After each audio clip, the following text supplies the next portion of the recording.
hem de nagiz.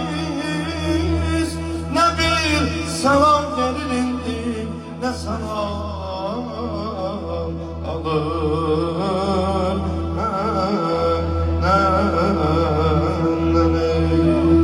Nedendir sözüme cevap vermemek,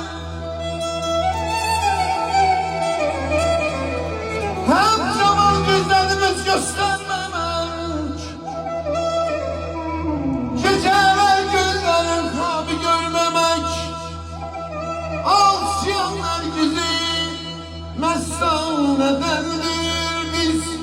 Ne kadar koca olsak da dayan bir cevabı.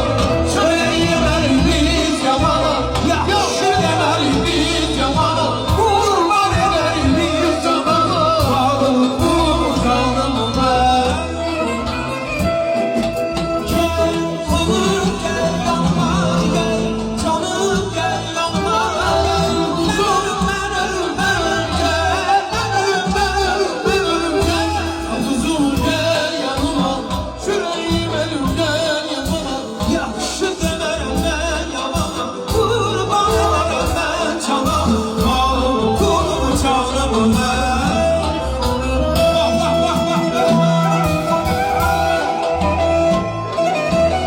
Sabrımız oldu ben.